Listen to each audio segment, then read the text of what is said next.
Hi friends, అందరికీ good morning. Welcome to our channel Shri Padma talks.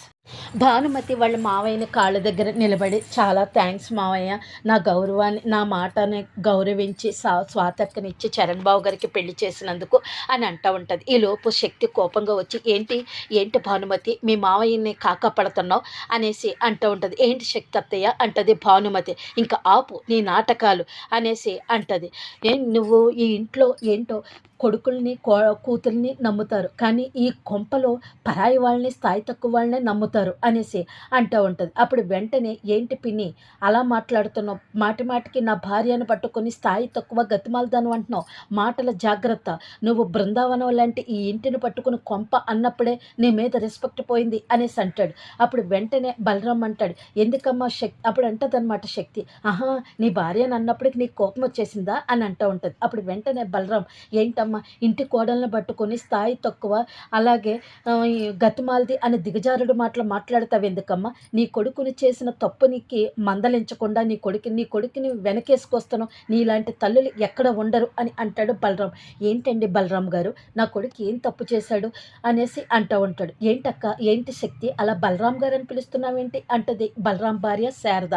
అంటే మరి ఇంకేమనాలి, బంధుత్వాలు ఎప్పుడో పోని, ఎవరో మీ కోడలు చెప్పిందన్నంత మాత్రాన మినిస్టర్ గారు కూతురుతో జరగాల్సిన పెళ్ళి ఆపేశారు.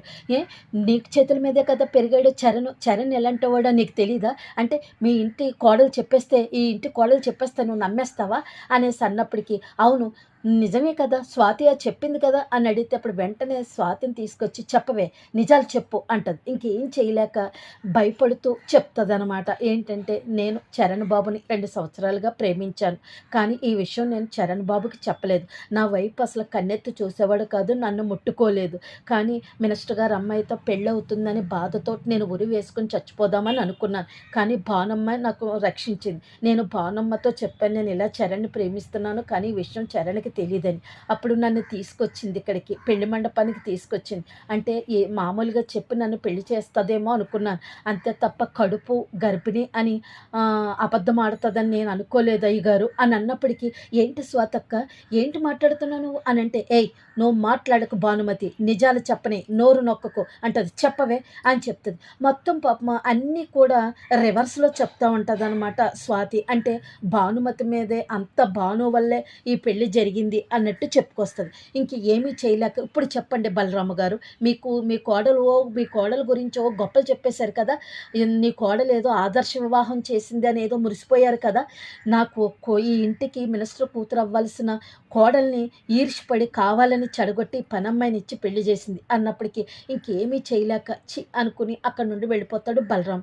అప్పుడు పాపం ఇదంతా అబద్ధం అనే పిచ్చి దానిలాగా, మావయ్య శక్తి అత్తయ్య మాటలన్నీ అబద్ధం, ఈ స్వాతి చెప్పినవి అన్నీ అబద్ధం, నన్ను నమ్మండి అని అంటే అనుకుంటే వెళ్ళిపోతాడు. అలాగే శారదత్తయ్య మీరైనా నమ్మరా నన్నంటే, ఏం మాట్లాడకుండా వెళ్ళిపోద్ది.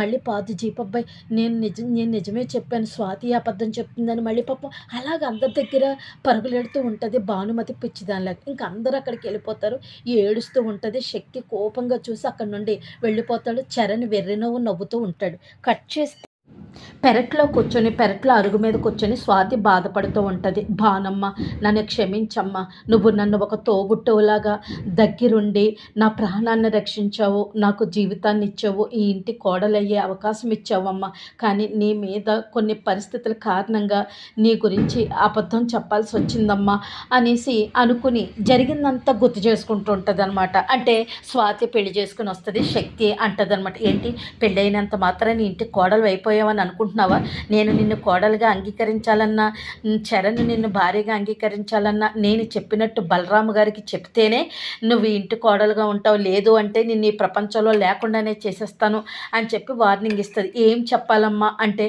భానుమతి చేసింది ఇదంతా చరణ్ నన్ను ఏమీ చేయలేదు, చరణ్ తప్పేమీ లేదు, అంతా నాదే తప్పు అని, నేను చరణ్ ప్రేమిస్తున్నాను 2 సంవత్సరాల నుంచి, అలాగే చరణ్ నన్ను అసలు ముట్టుకోలేదని, అలాగే చరణ్ మినిస్టర్ గారు అమ్మాయితో పెళ్ళి అవుతుందని బాధ భరించలేక నేను ఉరేసేసుకున్నానని, అలాగే మళ్ళీ ఆవిడ భానుమతి రక్షించింది కదా తీసుకొచ్చి, నన్ను నీకు పెళ్లి చేస్తానని మండపానికి తీసుకొచ్చిందని, కానీ కడుపు అని అబద్ధం చెప్పింది, నాకు కడుపు ఏమీ లేదు అని చెప్పమన్నదని, ఇలాంటివన్నీ ఇలాంటివన్నీ చెప్పు అని శక్తి చెప్తుందనమాట.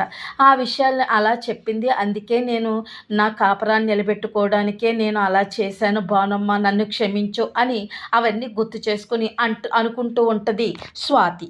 సాంబవి అటు ఇటు తిరుగుతుంది. నా కూతురు కూడా పెళ్ళైపోతే బాగున్ను, ఇదేమో పాతుభావం చేసుకుంటానని పట్టుబెట్టు కూర్చుంది అనుకుంటుంది. ఈలోపు స్వీట్ ప్యాకెట్ పట్టుకుని వచ్చి భువన అప్పుడు వాళ్ళ అమ్మకి నోట్లో స్వీట్ పడుతుంది. ఎందుకే ఇలా సంతోషంగా ఉండి స్వీట్లు ఎందుకు తినిపిస్తున్నావు అని అంటే, ఇవాళ భానుమతి చేసిన పనికి శక్తి అత్తకి చాలా కోపం వచ్చేసింది కదా, అందుకని భానుమతి చేసిన పనికి బావ దూరంగా పెడతాడు భానుమతిని. అలాగే ఇంట్లో శారదత్తయ్య అలాగే బలరాం మావయ్య కూడా దూరం పెడతారు అనేసి అంటది. అప్పుడు నేను దగ్గర అవుతాను ఈ లోపు బావకి, దగ్గరయ్యి భానుమతిని ఇంట్లో నుండి బయటకు పంపించేసి బావకి నేను భార్యనవుతాను అని చెప్తూ ఉంటుంది. ఏంటో నువ్వు పగటి కలలు కంటున్నావు, నేను ఇప్పుడే చెప్తున్నాను ఇవేమీ జరిగే పనులు కాదు అంటే, లేదమ్మా నువ్వు కంగారు పడకు, నేను అనుకున్నట్టే జరుగుతుంది, పార్థుబావును పెళ్లి చేసుకుంటాను అనేసి అంటూ ఉంటుంది. కట్ చేస్తే పార్థు బెడ్రూమ్లో బెడ్ మీద కూర్చుంటాడు. ఈలోపు అన్నీ గుర్తు చేసుకుంటూ ఉంటాడు. శక్తి అన్న మాటలు, స్థాయి తక్కువది, నీ భార్య అన్న మాటలు, బలరాం అని వాళ్ళ నాన్న పేరు పెట్టి పిలవడం, అలాగే స్వాతి ఇదంతా బాణమ్మే చేసింది అనటం, ఇవన్నీ గుర్తు చేసుకొని రగిలిపోతూ ఉంటాడనమాట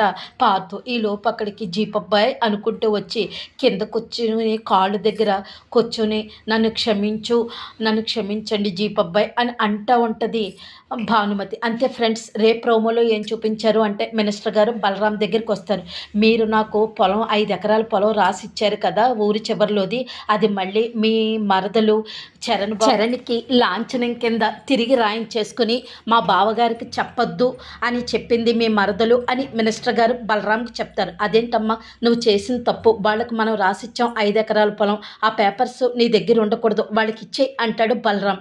అప్పుడు శక్తి అలా చూస్తుంటుంది. ఈ లోపు చరణ్ అంటాడు, అది నా పేరున ఉంది, నేనేమి రాసివ్వను అని అంటాడు. ఏంట్రా నాన్న మాటకే ఎదురు చెప్తావా అని పార్థు స్పీడ్గా వచ్చి చరణ్ కాలర్ పట్టుకుంటాడు. అలాగే చరణ్ కూడా పార్థు కాలర్ పట్టుకుని ఇద్దరు గొడవ పడుతూ ఉంటారు. అంతే ఫ్రెండ్స్.